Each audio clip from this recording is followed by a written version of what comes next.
Good evening. It's Sunday, March 26th, and following a very interesting 5-4 defeat to the Tucson Roadrunners in overtime, this is Pucknology Writers Room, and on tonight's edition, we'll discuss this weekend's Barracuda games. Probably not the Sharks games, because the Sharks don't deserve to be talked about on our show this evening. Sidney Crosby made news in both positive and negative ways this week. And of course, if there are any other topics that you'd like for us to discuss on tonight's Pucknology Writers Room and you're watching live on YouTube, send your comments through on the Google chat and we'll go over some of them on the air. You can also be a part of the show if you're listening to our audio stream on iTunes, Google Play, SoundCloud, TuneIn, or Stitcher by sending your comments and questions to @Pucknology on Twitter using the hashtag PucknologyWR. We'll answer those tweets on our next show. On the panel this evening, back from assignment, it's Zach Devine. I want whatever you're drinking because I need some of it. Also returning to the writer's room this evening is, from the Pucknologists, Hockey Jerk. Oh, I'm back. Oh! Wow. Excellent. That's the kind of production value that the Pucknologist brings. Is that the toll for the Sharks season now? Ooh. Anyway, I'm at Kevin Lacey 22. Let's see. 4 boxes, so I should probably put it there. And last but not least is your host of the Writers Room, Ian Reed. Holy crap, what a week of hockey. Lots to talk about, so I think we need to get down to business like right away here. You know what? Kevin said we're going to talk a little bit of Sharks because, Logan Couture is missing his face. But you know what? Let's talk about Sidney Crosby first. Let's get this out of the way. Oh. I know. Okay, so Sidney Crosby's wild week. Kevin, bring us up to speed on all things Sidney Crosby. Why has it got to be me? I hate the guy. No, Sidney Crosby. That's exactly why I did it. Because Tuesday against Buffalo, he had one of the maybe best goals of the entire season, one of the best goals of his career. It was incredible. He made the Sabres look like the Rochester Americans, which technically I guess they are. But boy, oh boy, what a goal. But he also decided to slash Ryan O'Reilly, basically cup check him, do the Patrick Waugh, call it whatever you want. But he totally got Ryan O'Reilly in a part that really shouldn't be hit with a stick. And then he followed that up Thursday by slashing Mark Mathot in the hand and basically left him with a severed finger. Then Eugene Melnick, the owner of the Ottawa Senators, decided to get on a podium and call Crosby out for being basically untouchable in the NHL. And he said he should be suspended for 10, 20 games. I don't know about that. But yeah, very interesting week for Mr. Crybaby. Sandy Crybaby wouldn't be suspended for 10 or 20 minutes. That's true. So this is the fork that I brought to stab Sidney Crosby in the neck with. Because he's always going to get away with it. Everything he does is just going to be glossed over. He is the cash cow. Everybody that works in any kind of job, regardless of industry, knows that whoever the top performer is, your top salesperson, your top teacher, your top nurse, there's just a little bit extra leeway for those folks. And Sidney Crosby, he gets it all. There's none left. Hockey Jerk. Yeah, you know what? Agree with Zach. He is the face of the NHL, and whether you like it or not, he's going to be given every opportunity to, show what he's got and show why the NHL is the cool new thing, if you want to call it that. And I mean, we got to think about the time of year it is too. It's coming up on playoff time, which means the Penguins are going to be on NBC a lot more than they already are, which I didn't know that could happen, but they are. So they got to have, the guy shown as much as possible. I find it funny that NBC Sports hasn't mentioned any of this, by the way. Of course they haven't. Here's my take on it. Like the Spear, look, I don't like Spears, period. especially in the groin region. I wish the NHL would clamp down on that, regardless of who's doing it. To be completely honest, the Mathot finger thing, I think, like it's ugly. Don't get me wrong. I mean, guy had his finger severed, and that's not cool. But I feel like the outcome of the play is getting a little too much play. Like I think it's, there's so much stick work on hands in the league right now. And I brought this up before when Gaudreau got his hand hurt, that, there's something that the NHL needs to do. But if you honestly thought they were going to start with Sidney Crosby, well, sorry, kids. So do I think that Crosby's invincible? Yeah, he is kind of invincible, but I don't think he's alone either. We know there's a 2-tier punishment system in the league. We know that, when certain guys cross the line, they're not going to get looked at, or it's going to take a lot for them to get looked at. I think a good example of that is Duncan Keith. Like, look at all the things Duncan Keith had to do before they finally just had no choice but to suspend him. And everything. Right. Everything under the sun they had to do. And then finally he's got suspended. Now finally he's a repeat offender. But he's a guy that got away with a ton, and then this isn't new. Look at Chris Pronger. Chris Pronger got away with murder on the ice on a regular basis, and but he's the most disciplined player in the league. Yeah, I know. No, he's not. And you can kind of go back if you're a star in this league, then yeah, you're going to look at people pay to see the stars. They don't pay to see your third line winger.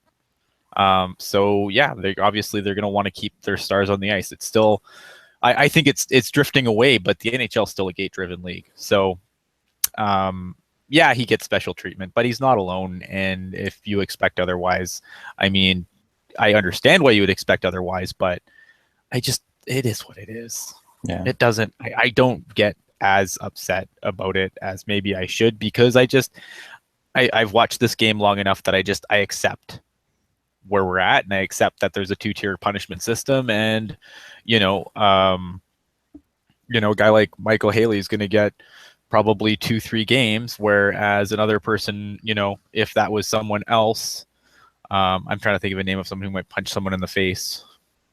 Sidney Crosby on Brett McLean about 8 years ago. Well, I mean, if it was a star player with a little bit of sandpaper in their game, then the not only are they not getting suspended, but it's just like, yeah, the league's not looking into it further. They're fine. No, because it's an automatic suspension until they decide what it is, right? In the league office. So I think they would have just rescinded the whole thing if it was a star player. So well, and that's the way that James Neal used to operate when he was on Pittsburgh. Like, yep. I remember there was one game against the Boston Bruins. I don't remember how long ago, but I know that a Bruins player hit a Penguins player in the head with either an elbow or a shoulder, got tossed, got suspended. And on the same sequence of events, James Neal kneed a dude in the head and I think got fined, and that was it. Yep. And another name coming up in the chat by Chuck McDestiny here, Jamie Benn, perfect example of a guy who's definitely crossed the line a few times, and it is what it is. I think so. Yeah, I get it. I get the Crosby hate. I think some of it's definitely warranted. I think it's overblown a little bit. Yes, but that's all part of being a fan. So it is what it is. I don't think the Crosby slash on Mathot was really that bad. The aftermath, God, horrible. Right, and I think sometimes that happens where something, you have a routine play, and I don't like all the stick work near the hands right now, but it's pretty routine. And yes, everyone's outraged because it's the outcome and because it's Crosby, but I don't think anybody's getting suspended for that. Period. No. Yeah, I thought that stall slash on Gaudreau was way worse. Yeah, and I don't think it could have been, it could have been the lowest of the low player, and I don't think anyone's getting suspended for it. And as for Melnyk, I mean, this is the guy that put it that, wasn't satisfied with what the league did on the Cook on Carlson thing, where I still don't understand how Cook could have done that on purpose, but right. And he had his own, special investigation done on it to bring to the league to tell them how wrong they were. So, that's the kind of owner you're dealing with at that point, who I think does like hearing himself talk, but maybe, he should do better in business and put a decent team on the ice. Although I guess they're doing pretty good right now in the Atlantic. Yeah, they're okay. Asterisks in the Atlantic. Right. You know what? If Mark Mathot had any heart, he would just play without his finger. Let's be real. That's true. I mean, what's wrong with this guy? Don't tell me about heart, Doc. Yeah, it's finger. You have. He's got 9 more of them. Seriously. That's right. Get over it. All right. Got some toes, to mix in there. Yeah. Okay. So Frederick Anderson injured after a head-to-head contact with William Carrier. Big loss for the Leafs, who are kind of floating around in that final playoff spot. Looks like they're gonna have to rely on McElhinney. I don't think it was intentional, obviously, and I think that a lot. There's a lot of. I hate hockey conspiracies. I think everyone kind of knows that by now. Like, I'm the first to start yelling at people on After Dark when the tinfoil starts coming out. But this idea that, oh man, it was the Buffalo medical staff that did it. And, because Buffalo's making the playoffs, right? Like they have anything to gain by, other than a win. Like it's just completely ridiculous. Zach, did you see this? Did you see the play? I did not. I've read quite a bit about it on the old Twitters. And yeah, Buffalo, they're not pulling any of the shenanigans. It's like the stuff that comes out of that. I mean, if you ever want some comedy, look up the TML talk hashtag during a game.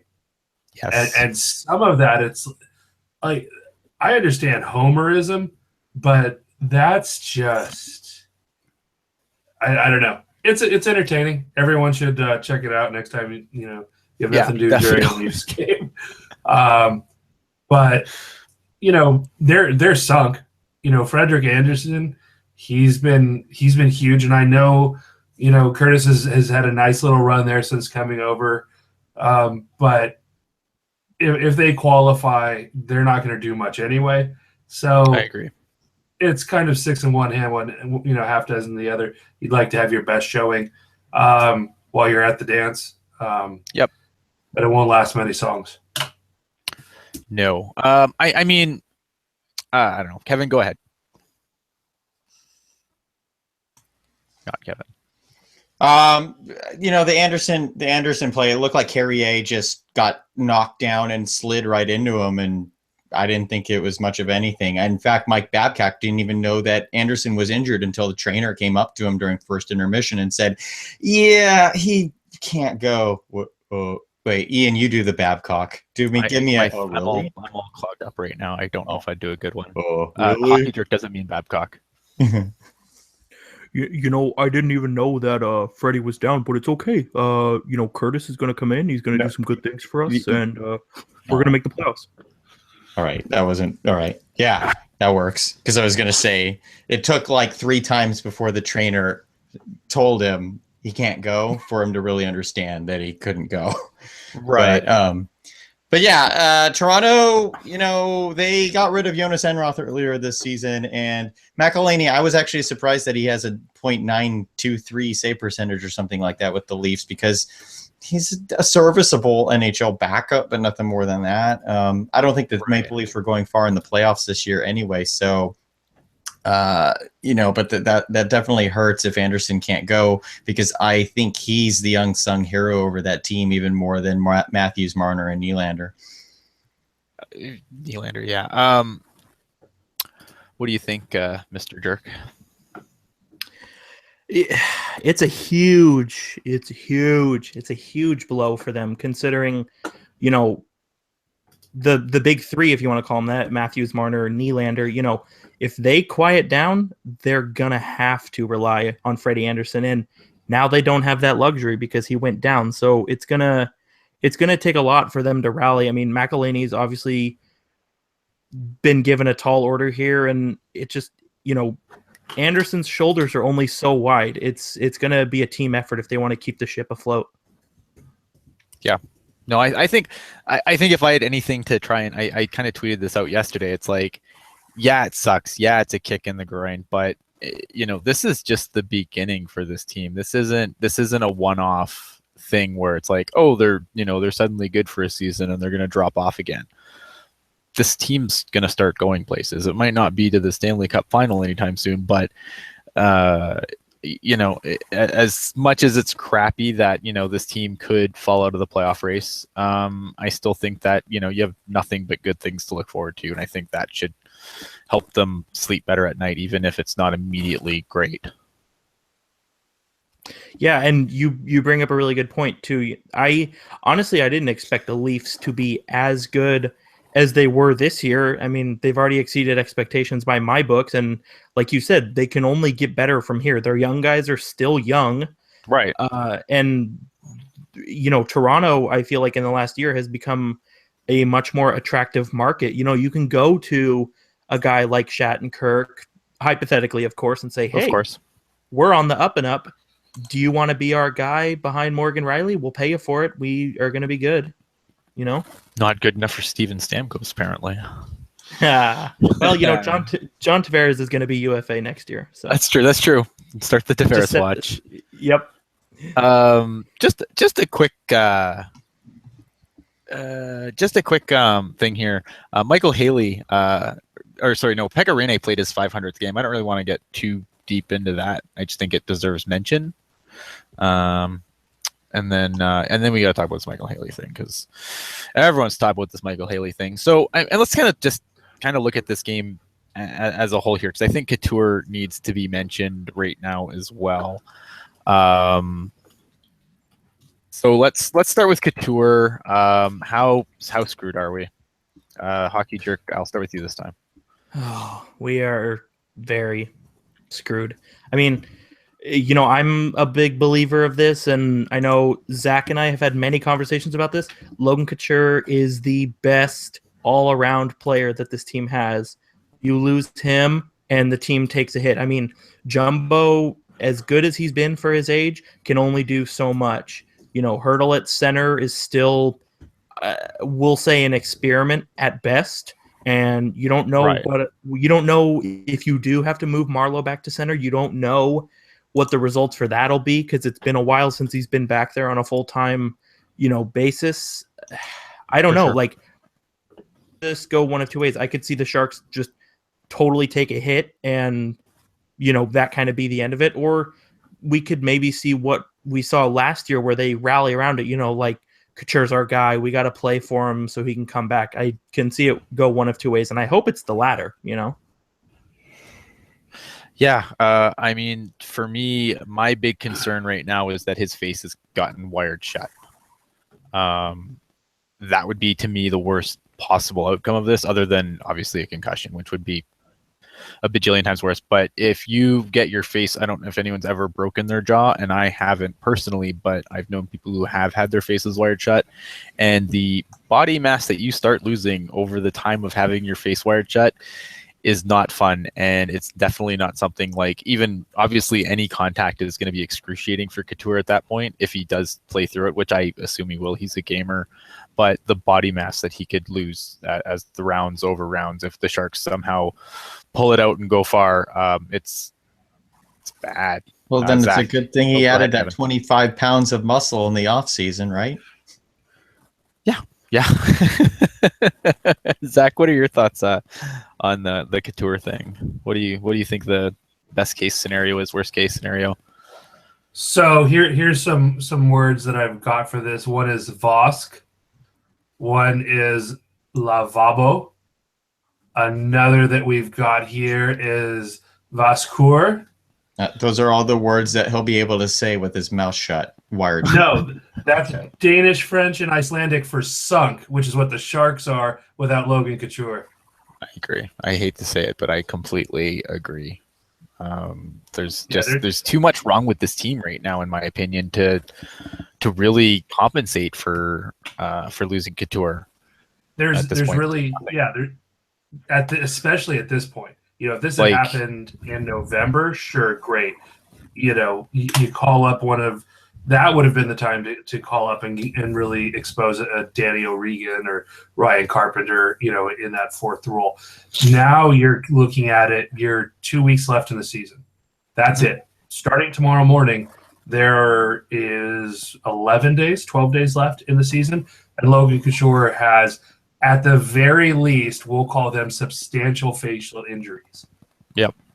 So even if he's in the fishbowl, even if he's in the birdcage, he's going to be doped up. He's going to be, iced up. That's not something you need on your top playoff scorer last year, your number one player, your two-way threat.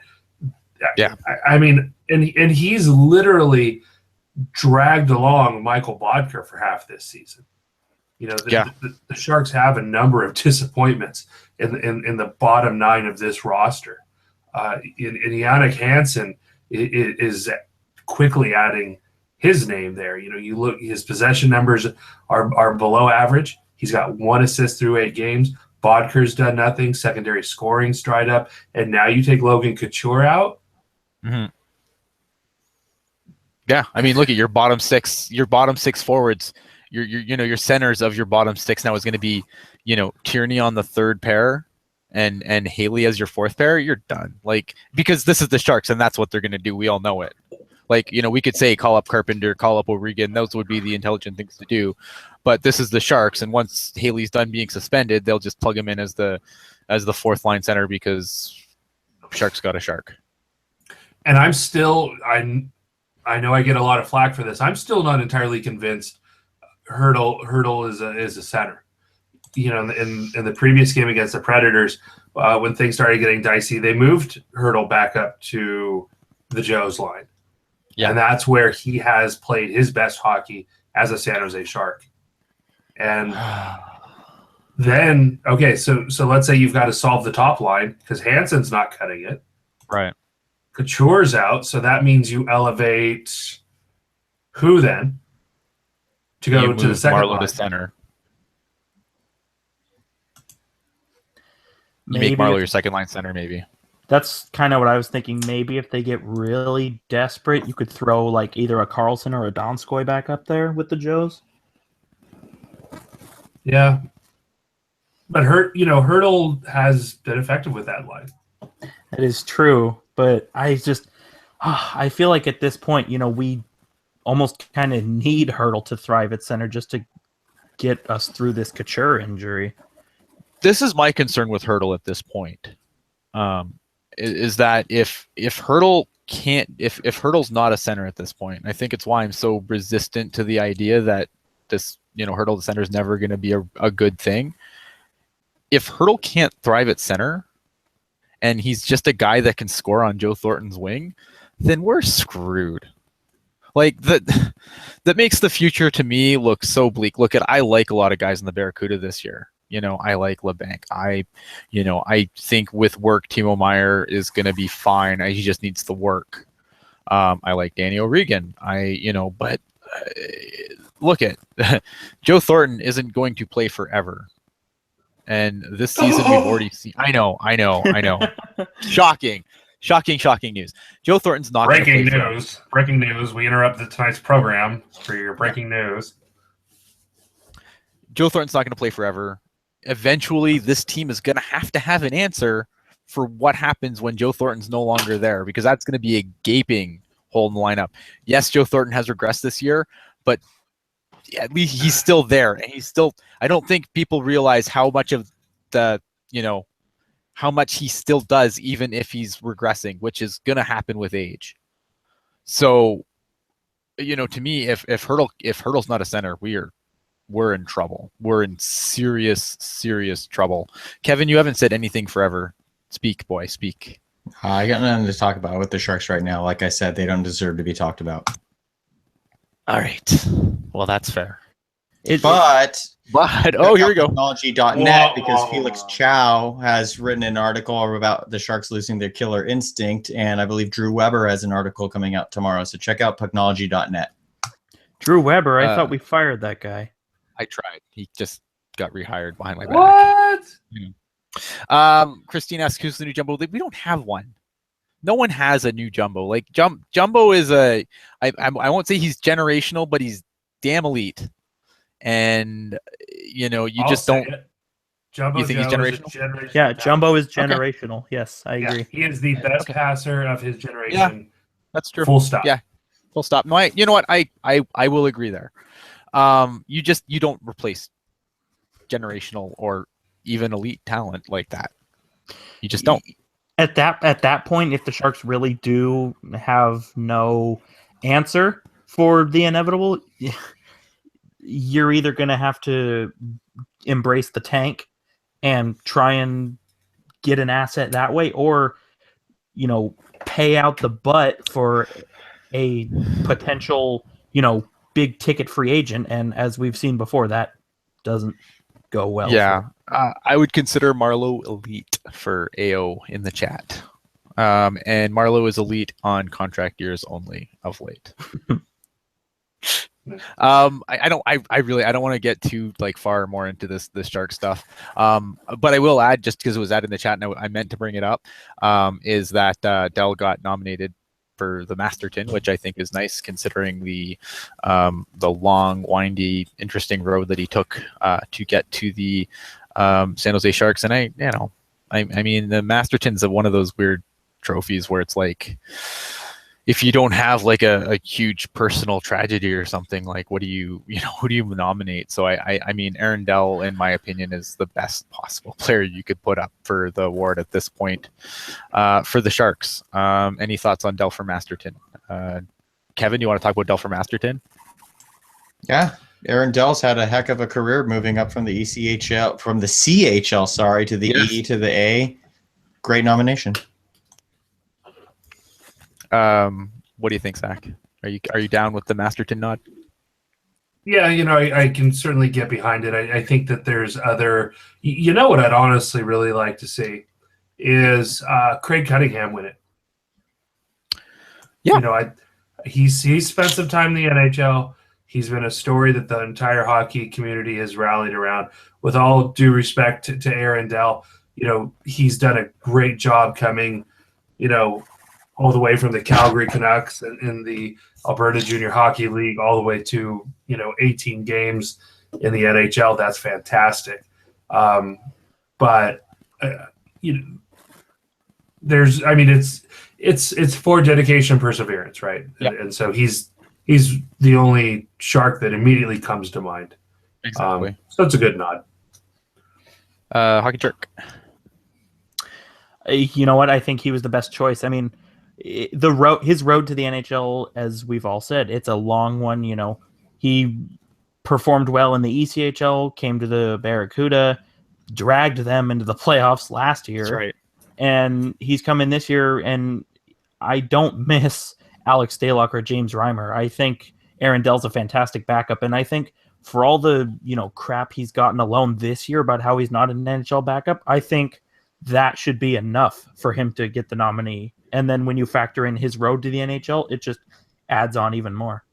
And shameless plug, if you want to know more about Aaron Dell's windy road to the NHL, you can find an article written by yours truly on the Evil Empire. All right. Mike wants to know if we have any Norwegian hockey updates today, Zach. Icelandic hockey news. No, I haven't been watching any. I believe they're Division 4A in the WJC.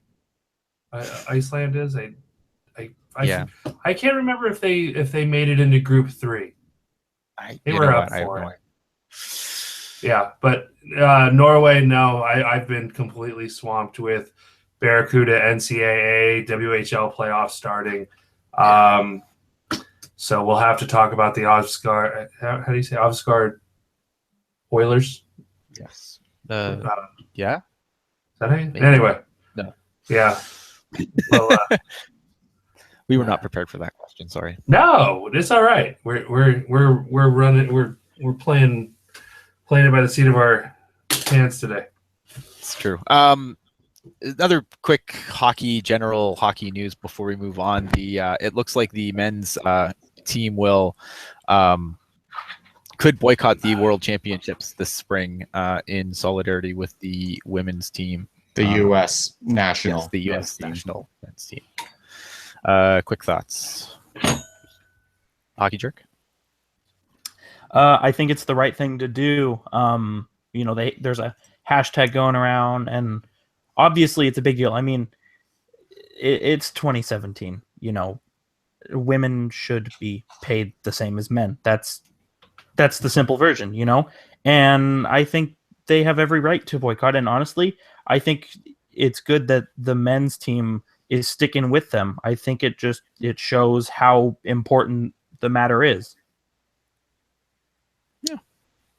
All right. Fair enough. Kevin? Yeah, absolutely. It started out as a rumor, but it was confirmed by TSN this afternoon. Ian, you were the one who tweeted out or retweeted someone who said that the U.S. women's team was trying to pick off the under 16 team just to be able to to pull players. But the thing of it is, like, why would anyone want to join the U.S. team? Basically, go up against the stance of we need to be paid like professional hockey players, not professional women's hockey players, professional hockey players. And so I'm glad that all of Team USA is on board. And the fact that the men are getting involved as well says that's not just a women's issue, but the higher ups in USA Hockey recognize this problem and are going to address it. So good on them. Zach, what do you think? It's business, it's money, and it makes people do funny things. I just want to throw in a couple of things here, and I don't want to just I'm going to be very careful here because I like to stick my feet in my mouth sometimes, so I'm going to try and be very careful. I think when you have the Olympics pulled off the table, this is a very easy thing for the men's team to do. And I don't want to say that they're bad. I don't think we should take anything away from what they're doing, but I just think we should look at the big picture. And the big picture is that there's not going to be any Olympics in 2018 in South Korea for the NHL players.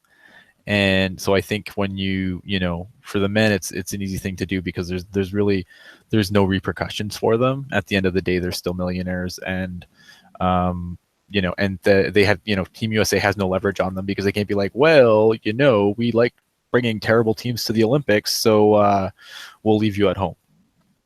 That's just my devil's advocate view on it. I mean, at the end of the day, I said this last week on the show, Canada really doesn't put much money into sport, period, and we pay them. So it is what it is. Let's move on from that. I'm not even looking in the chat because I don't want to get in trouble.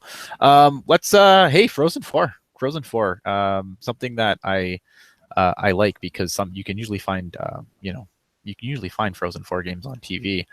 This year's Frozen 4 is Harvard, the University of Minnesota Duluth Bulldogs. Right. Thank you. I'm like UMG. Damn it. Who is that? Denver and Notre Dame. Denver, of course, has Sharks prospect Dylan Gambrell. So what do you guys? Assist tonight. Who got an assist? There you go. On the first goal. Zach, what do you think of the Frozen 4? Who do you like in the? Who do you like?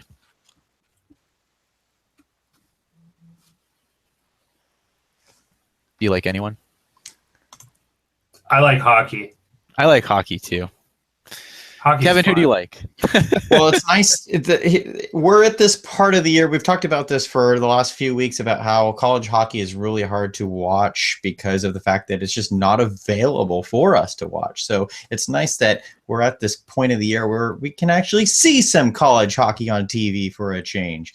So I think it's Notre Dame's year. I don't know what it is, but it's just something about Anders Bjork and Cal Peterson leading the charge for the blue and gold. But I mean, look at Harvard, though. I mean, this is Harvard's first appearance in the Frozen Four since 1994. Ryan Donato's on their team leading the charge, whereas in 1994, his dad, Ted Donato, was leading the charge for them for their only national championship. And it's so bizarre. No Boston College, no Boston University, and the college that is representing that region is Harvard of all things now. So good for them. Oh yeah, good for Harvard for sure, because that is a tough nut to crack. I mean, Boston College, Boston University, obviously both great programs. You know what? I have no idea. I've always stated that, NCAA is definitely not my strong point. So I will, I guess, I Hey, don't know. Ian. Denver, Notre Dame, sure. I think you should go Denver and Harvard to win it all. All right, there you go. I'm gonna follow the advice of the advice here. Hockey Jerk, do you have any picks for the Frozen Four? I think Denver is going to win because they have Dylan Gambrell, and that's why. I would say because they have Troy Terry, U.S. hero Troy Terry, and it's 5 points tonight. Guy's a monster. Yes, and he's a freaking duck. Well, he's not a monster anymore. Obviously, with the NCAA season winding down, since we're in the Frozen Four, you're seeing a lot of players being signed by NHL teams, either be prospects or unsigned free agents. So just going to go through the list here quick. Brock Boeser signed with Vancouver. Did I screw that up? Besser. Whatever. You know what? Have real names, people. Brock Boeser signs with Vancouver, scores a game-winning goal in his debut. Clayton Keller signs with the Arizona Coyotes. That should be super exciting for Coyotes fans. Luke Kunin, and super terrible for Sharks fans. And super terrible for Sharks fans. Yes, absolutely. Luke Kunin signs with Minnesota. Colin White has an ATO with the Senators thing, which means obviously he'll get a contract this summer. And Chris Snell, undrafted, signed with the New York Rangers. Kevin, you want to know something? What's going on with the Rangers? Well, getting to the other names first. Besser, I'm huge on. Of course, I wrote an article on Pucknology.net last year about Gage Osmus, the Sharks prospect, leading North Dakota to the NCAA championship.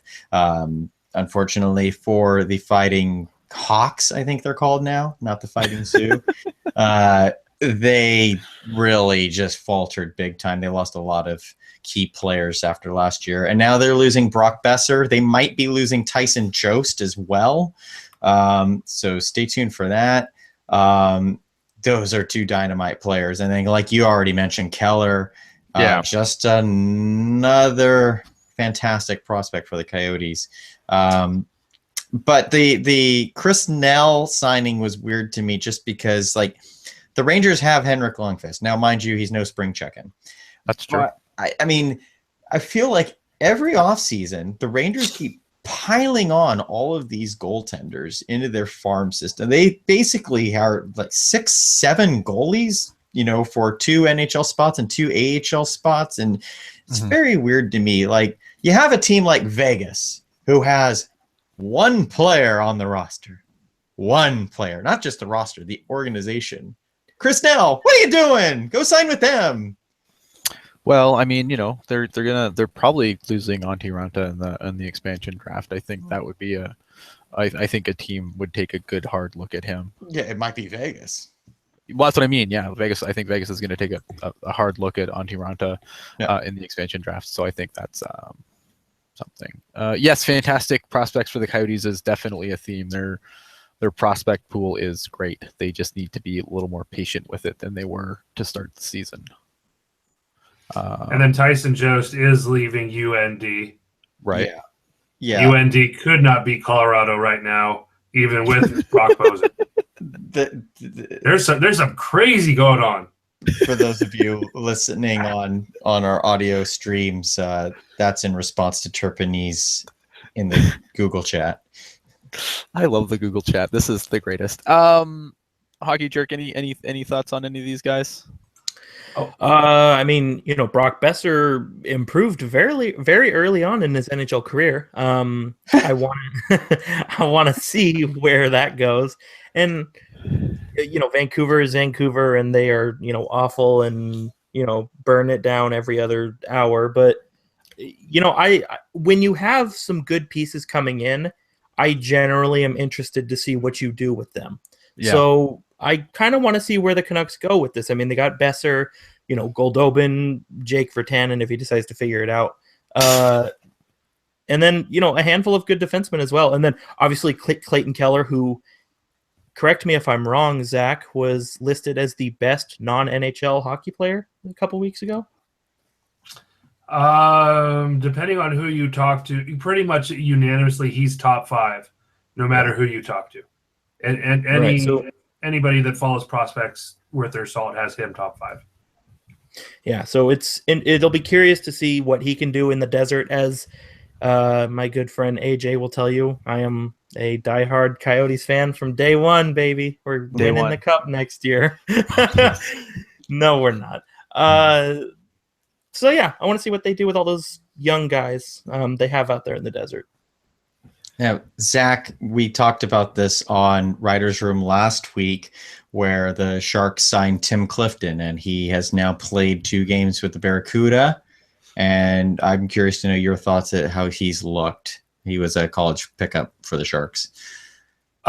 Just real quick, backtracking just a second before we get to Clifton.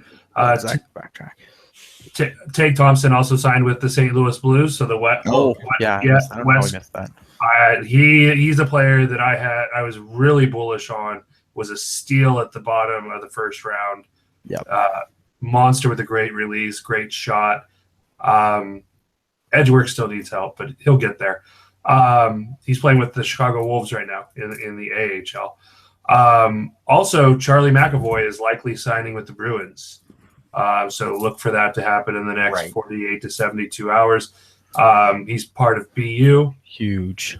And it's interesting because all season I was also complaining Clayton Keller's rights in the CHL are owned by the Windsor Spitfires, who are hosting the Memorial Cup. I was adamant that there's no way he's going to Windsor and leaving Boston University. But with BU now bounced so early and the Roadrunners somehow not even competing for an AHL playoff spot, there is a chance that he could be in Windsor for the Memorial Cup.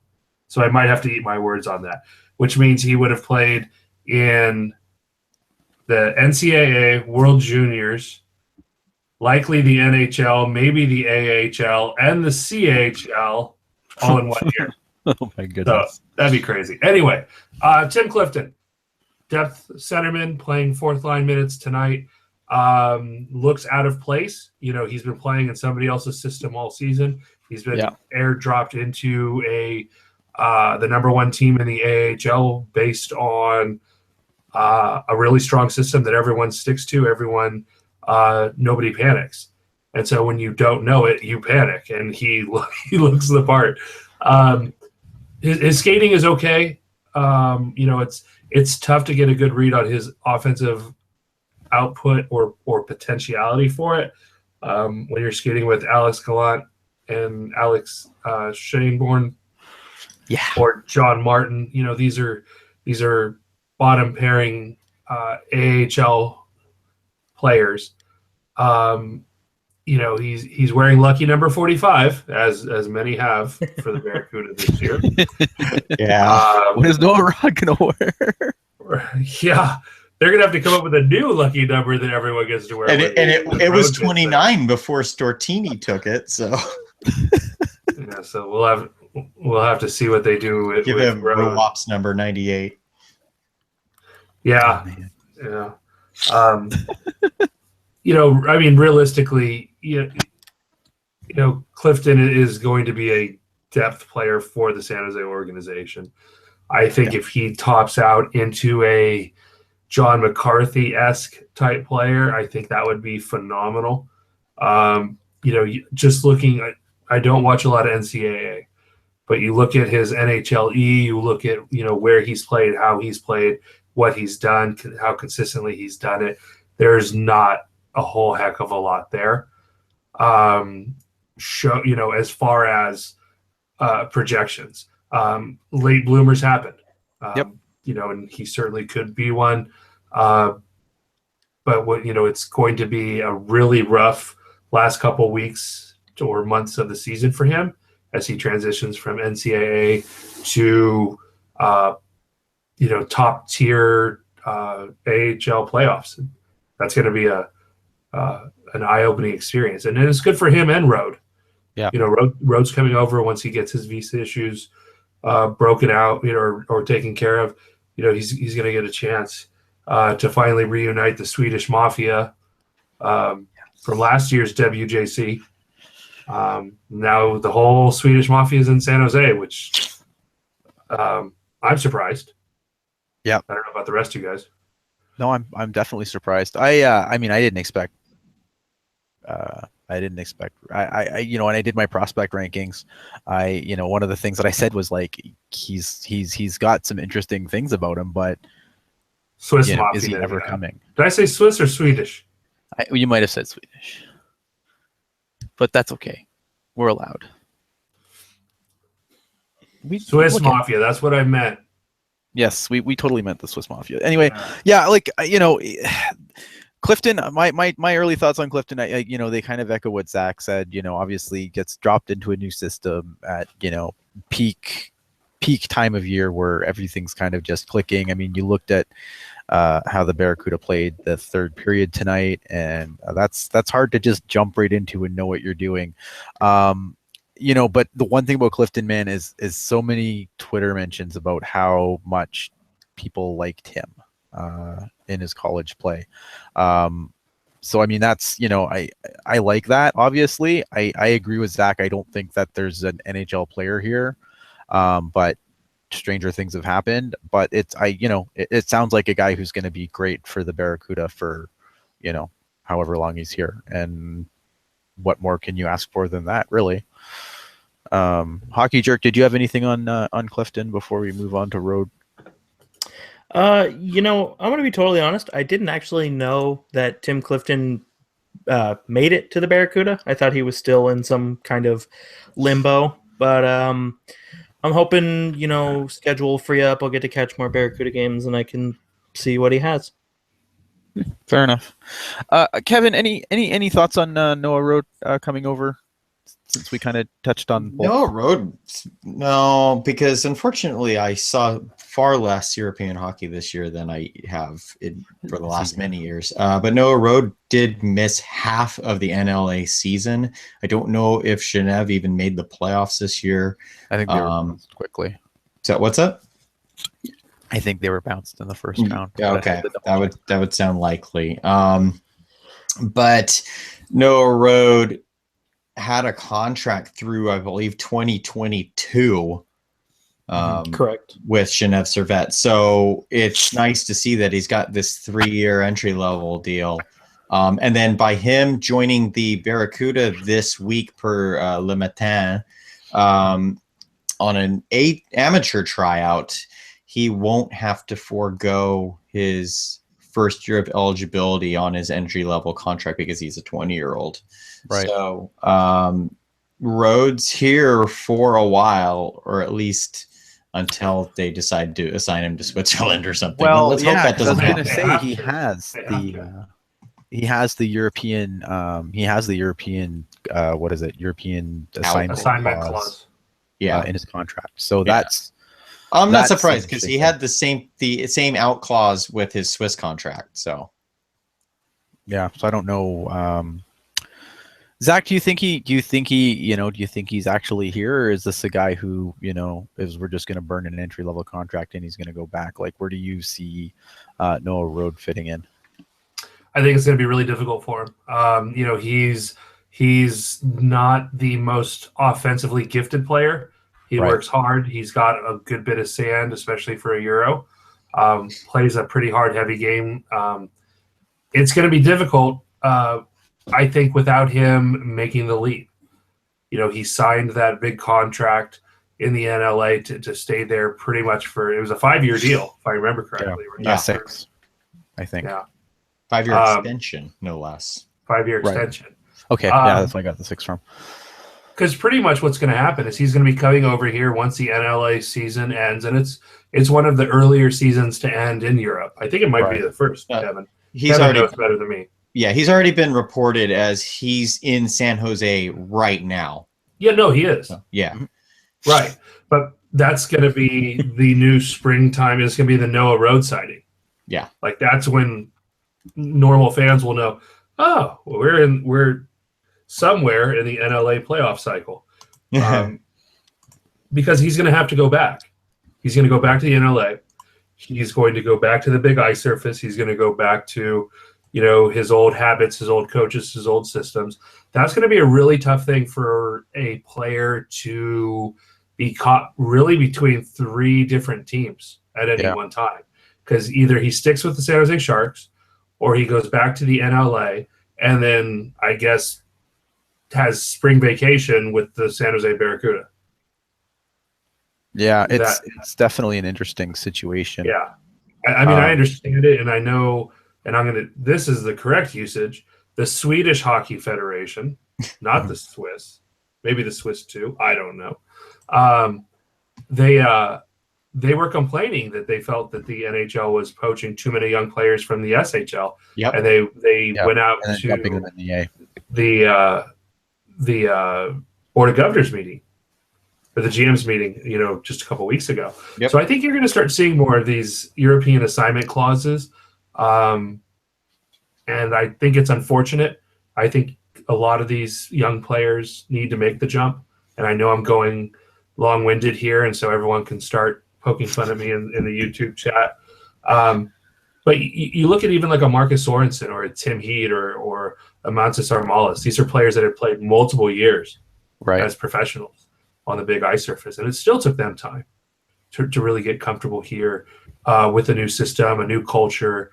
And so bouncing a 21, 22-year-old kid back and forth between all three, I'll be observing for science.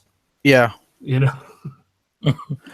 I think it's a shame because I feel like, my take on Noah Road has always been this is a guy who has a game that is just meant for this side of the pond, and the fact that he could, end up being just over in Europe, and bouncing between, it's unfortunate. I think it's a waste. I think that you look at Noah Road doesn't have a whole lot of offensive upside, but I think that there's, I like his defensive game. I love the sandpaper in his game. And the guy works his freaking butt off. And my viewings of Noah Road are mostly limited to the international competitions. But I mean, I was never disappointed with the Noah Road game at the World Juniors. Period. Never. The last time he was there, we've talked about this 100 times where, yes, he was older, but for Timo being the more obviously the higher touted guy, I thought Road was just night and day better than him at the World Juniors last year. So Kevin commented in the chat, not sure where I'm going with this. So he has clauses where he's either in the NHL or he's in the NLA. But every single spring when the NLA season is over, that means he's eligible for the AHL as well. Okay. I see what so there it could, I'm not going to pretend like my French is any good. Could his squad in the NLA go all the way and he stays there all summer? Sure. Is there anything to think that they are? No. Gotcha. Yeah. Yeah, there you go.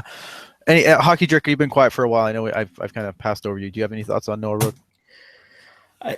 You know what? I mean, the things that you've said, I agree with. He's not the sexiest offensive player, but he plays really good defensively, very physical player. I'm curious to see what kind of short-term results he can bring with the Barracuda, but I agree with Zach. I will not be surprised if he's back to Genève Servette, for next year. Yeah. Is he going to be the Swiss Teemu Riihiarvi? God, I hope not. No, because he never even showed up in San Jose, and Noah Rhodes already here. There you go. It is March 26th, 2017. Do you know where Noah Road is? Well, I know that Vladimir Sobotka is right around 100 days away from signing with the Blues. He is days away from being days away. He's days away from being days away. Let's move on here let's fully move into the Barracuda week here, as we run a little tiny bit long. Who, us? Never. Saturday night, picked up a nice 5-2 win over the Tucson Roadrunners, who are pretty much all but dead in the playoff race now, as I understand it. So obviously it was pretty significant for them. Zach, what was your takes from that Saturday night win? That was just kind of textbook Barracuda hockey. Yeah. You know, the Roadrunners press, they played, I thought they played a pretty solid game. And the Barracuda, for such a young team, they don't get rattled. They just stuck with it. They stuck with the system. They're like, we'll get there. We might not catch you this period. We might not catch you that period, but we're going to get you. And we saw that in tonight's game as well. Yeah. And they just kind of slowly turned the tide, in that first game. And especially coming off that loss on Wednesday. Right. I thought that was kind of, once again, this team just comes back every single game. It's like, okay, we screwed this up. We're not going to screw it up this game. And they immediately adjust. And from Summer has done just such a wonderful job with these young guys, getting them to buy into the system, stick to the plan.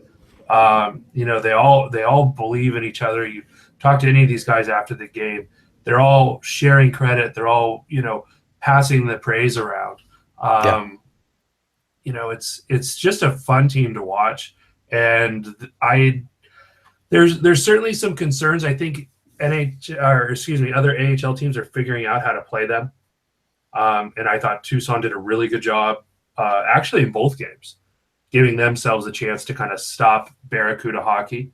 Yeah. What do you think?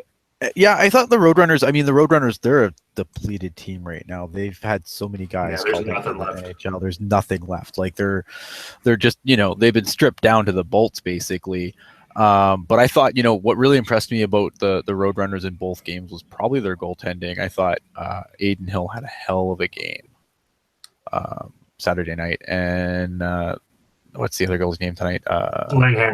Langhammer. I don't put this on. Like Langhammer made 30-something saves. They coughed up the game at the end, but I certainly don't put that on him completely at all. I mean, he gave up a hat trick to truly a quasi NHLer in Barclay Goodrow. Absolutely. And the Barracuda the Barracuda just played basically the entire third period in in Tucson zone. Like he got no help at all. Look at I liked it. I liked both games. I thought I agree with you. It was Barracuda hockey, textbook Barracuda hockey, and I didn't like the San Diego game that when I got a chance to, but that again, you want to talk about depleted rosters. I mean, that Barracuda roster is probably the worst as far as available players as I've seen this year. In the game on Wednesday. Yeah, that was. I think that's where you really got to see what happens when you take away a couple of the big cogs for the Barracuda. Right. Even against Tucson, 5-on-5 scoring has been an issue for this team of late. Against Tucson, they had 4 power play goals, 3 shorthanded goals, 1 4-on-4 goal, 1 6-on-5 goal. Yeah.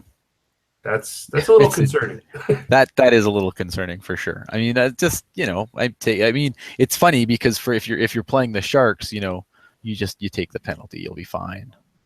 If you're playing the Barracuda, you don't want to draw penalties at all because they'll just get you shorthanded. I believe that they now lead the AHL in shorthanded goals for. They do. Yep, they do now. Yeah, they've scored 5 shorthanded goals against Tucson the last 4 games played in Tucson. They've scored a shorthanded goal in every game played in Tucson. And Kevin, did you see any of the Yes, Barracuda I watched games this both. week? I watched all 3 games. What were your thoughts this week? So, Wednesday's game sucked against San Diego. I could not believe that Alex Gallant did not get suspended for attacking Max Gortz of all the people on that team who deserved to get beat up. He got suspended for a whole game. He got suspended for a whole game? He got suspended for a whole game. Yep. Wow. Him and Bickle both got suspended 1 game. Oh, all right. Well, there you go. But yeah, the game yesterday, the Barracuda looked strong. I mean, like really strong. Today was the game today where they lost 5-4 in shootout was really odd because of they just weren't that same team. They didn't really have their moxie going down, giving up 4 goals in the second period. What was it? The first 10 minutes of the second period, no less. Like, oh, geez. But hey, hats off. How much? I just have to ask. I don't mean to cut you off because I've talked forever. But I mean, man, our Malice. What the hell? Well, those first 2 goals, the D just left players wide open in front of the net. Yeah. Like nobody's gonna. Carey Price might be the only goalie stopping those. But yeah, after that though, our Malice looked like 4 old Swiss cheese, Swedish Versace glove goalie. Which is odd because he's Lithuanian. Lithuanian, I just realized that. Yep. Oh man. But yeah, heck of an effort. Last week, heck of an effort to come back, I should say. And last week, he was talking about Barclay Goodrow and how he's kind of had a fire under his butt lately. And here he gets a hat trick today with 2 of the shorthanded goals, 2 of them being shorthanded goals, I should say. So it's nice to see Goodrow finally stepping up. I guess he figures he needs to earn a contract for next year with somebody. So yeah, that's true. Jerk, did you catch any Barracuda this week? I wasn't able to catch any of the games, but just looking at the scorers and reading up, the way the 2 games against Tucson went, it's definitely becoming a theme. Both times, or at least 2 of the times that Tucson was in San Jose, I caught them in person, and it seems like with those games plus the previous 2, against Tucson, they get down. Tucson gets up early, and then the Barracuda are like, "No, just stop," and then end up winning. Yeah, like cut the crap. And those games, at least, like I said, the 2 in San Jose appeared to be just very physical. Of course, a product of Tucson probably getting frustrated that they can't hold a lead against the Barracuda. And you know what? Kevin brings up a good point about Barclay Goodrow, because it's not very long ago sitting at a Barracuda game together and pointed out Barclay Goodrow standing at the blue line, not moving his feet, and I said to him, his mouth guard. Yeah, and I said, "What the hell is this guy doing? Make an effort to put yourself in a position to get the puck." Of course, right after I said that, he ended up scoring a goal. But that's right. The point is that it's something is starting to click. He's like, "Oh man, I can't just cherry pick on the power play. I got to put myself into a good spot." And hey, whatever. If it's going to lead to the Barracuda having good efforts like today, I'm fine with it. And overall, it's nice to see the Barracuda kind of change their identity into a team where they can come back from 1, 2, 3, 4 goal deficits. Because I remember going to a lot of games last year, and they're down by 3 in the first period, and you could go home and not miss anything. I think the first 7 Barracuda games I went to, they were losing 2-0 going into first intermission. All 7 of them last year. Yeah, that wouldn't surprise me at all. Yeah. That's rough. Are we worried about Kevin LeBanc? No. Kevin? I'm not there yet, but I do get a little nutty when people keep saying the Sharks their offense will be fixed with Kevin LeBanc if he just got called up. He's not scoring in the AHL. Why should he get called up? Zach. Yes. Or should we be worried about Kevin LeBanc? I think so. but not for the reasons directly related to the Sharks scoring woes, because the big dogs need to do that.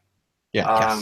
I had this Agreed. discussion with somebody on the old Twitters. Yesterday, today, they're all blurring together at this point. Yes.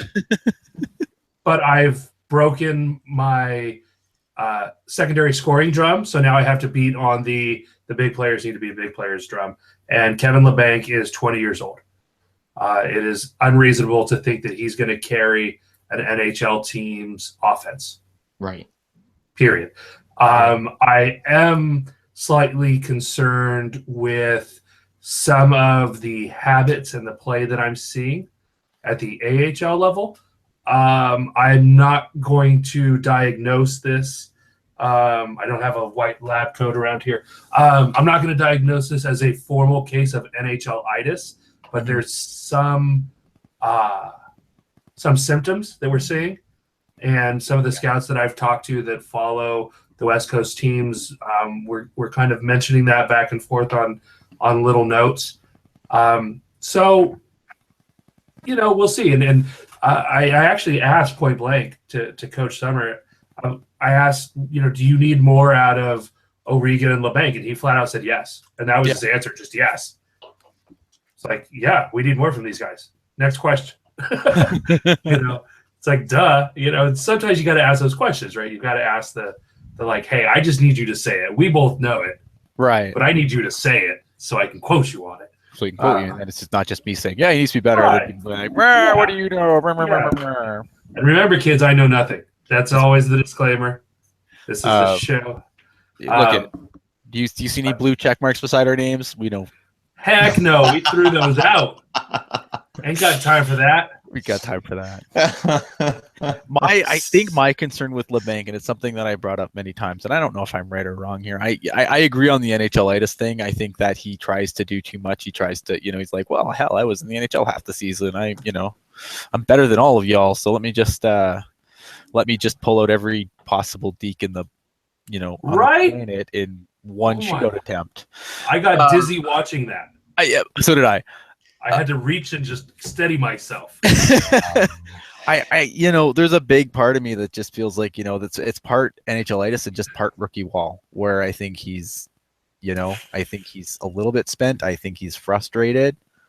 And I think that he's trying to do too much because he's just, I think physically he's probably fine, but I think mentally he's burnt. Yeah. I can see that. I think. Generally the rookie wall is you're talking physical. I think this is a mental rookie wall. Yeah. No, and you got me back now. We're back together, Ian. Okay, good. I'm glad that I'm glad I have you on board for this. Yeah, I think it's a mental thing. It's a mental thing. No, I don't think he's physically. He doesn't look physically tired to me, but he looks, he looks kind of mentally exhausted a little bit, I think, at times. And I think that you see guys trying to do too much, and I think that, because you want to get back on track. And I just think that he just needs to rest the brain a little bit and just let it come back. And he'll be fine. Look, Kevin Labanc's going to be fine.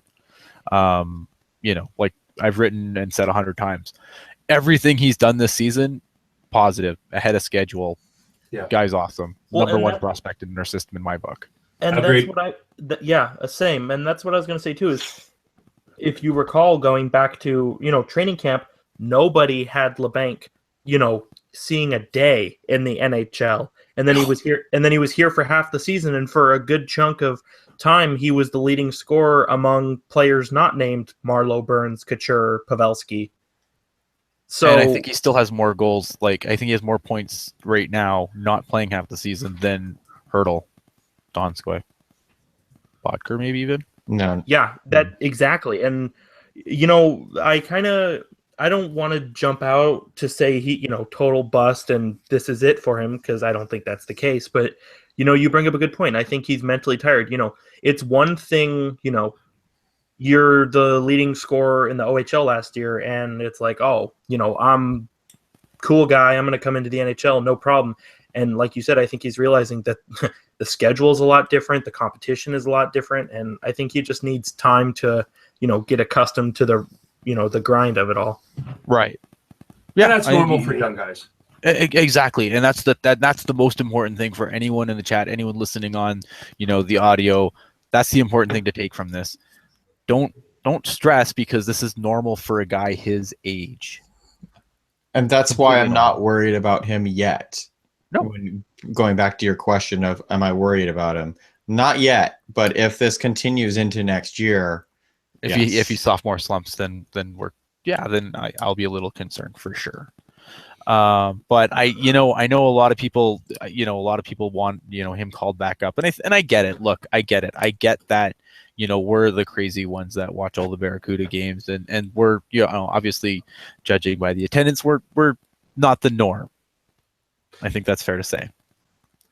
And so all people see is they just remember, they look at a stat page and they go, oh man, look at all these points Kevin LeBanc has, and he's down in the minors, and what the hell, and that's what the hell is that? He's just mentally hit the wall, and I don't think that calling him up is going to answer anything, because it's like Zach said again, this team right now the big dogs need to get going. The leaders need to lead. Yes, the secondary scoring is atrocious, but you're not getting enough contributions from anywhere, and that's got to start at the top, period. Right. Yes, the secondary scoring is garbage. These things are not mutually exclusive, right? But it has to start at the top. I'm starting to also get kind of sticking with the prospect talk.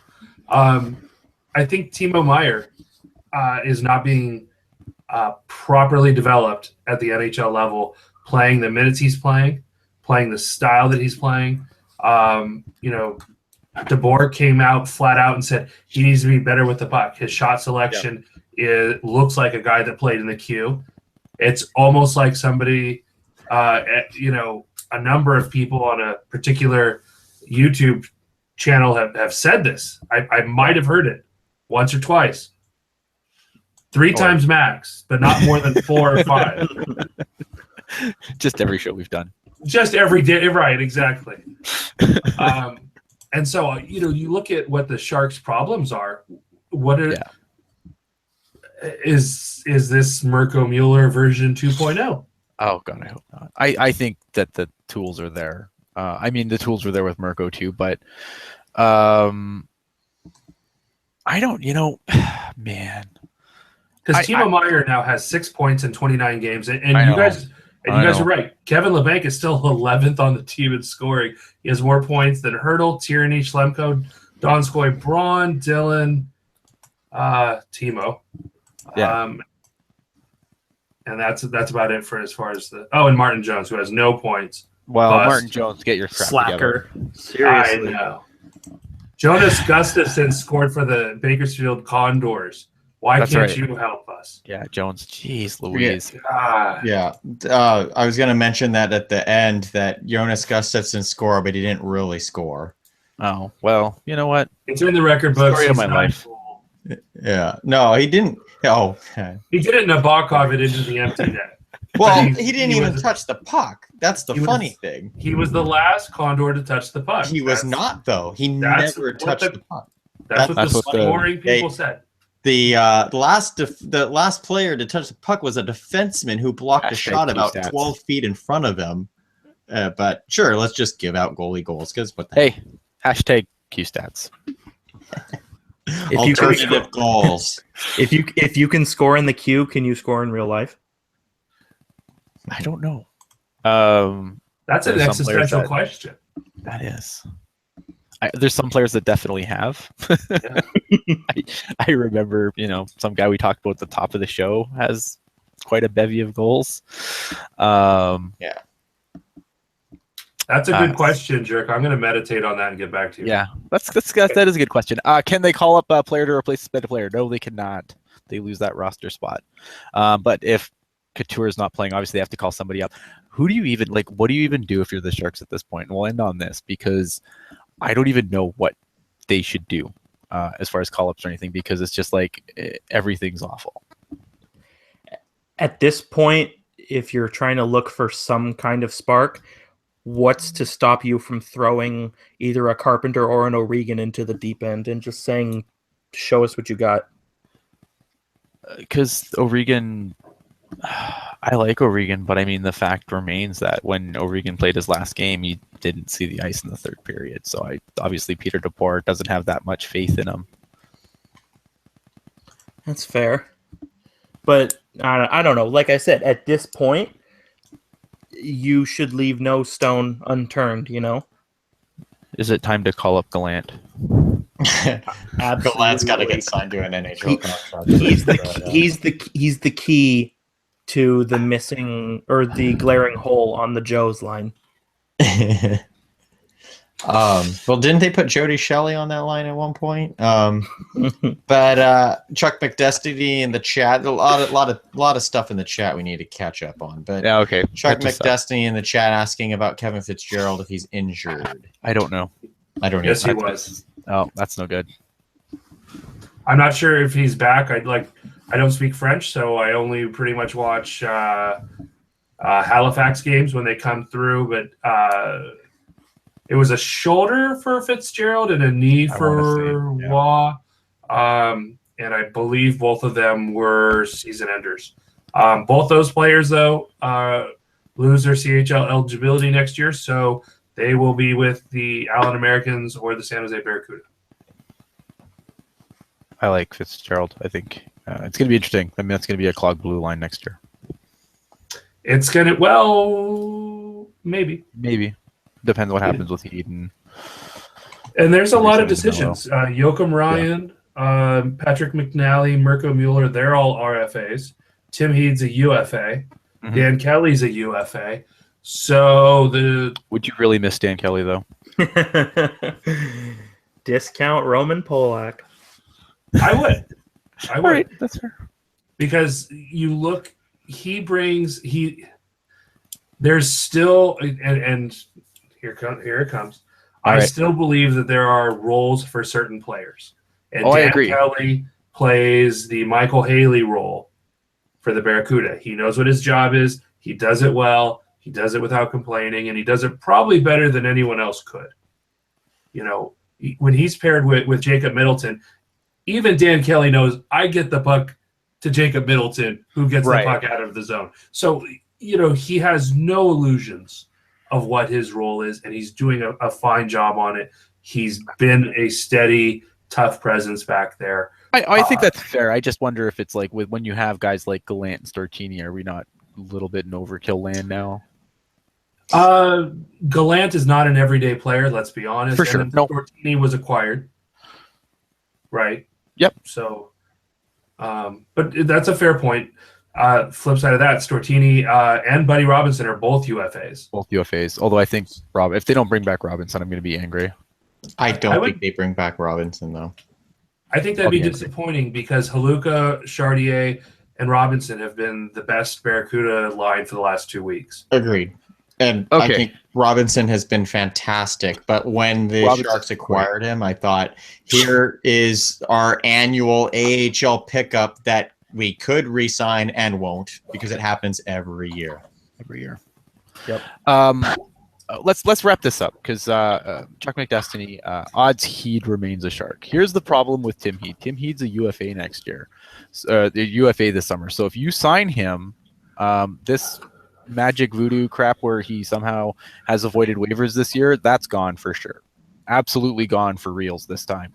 And so basically, if you bring him to training camp and if the only way he comes back to the Sharks is if he fits into the Sharks, if he fits into their 7 defensemen, period. That's the only way he comes back, because if the plan is to send him back to the Barracuda, he will be claimed on waivers the second he goes from the camp roster to the training to the Barracuda roster. He'll be gone. So if the Sharks are going to bring him back, it has to be to play in San Jose, and I'm not sure that's going to happen, depending on what happens with the expansion draft or not. I think it's something that's worth a look, but I don't know. Zach, any thoughts on that? I'll just go around the table here quick, and then we'll get the hell out of here. San Jose Sharks are going to lose a defender in the expansion draft. especially with Yannick Hansen now coming on board.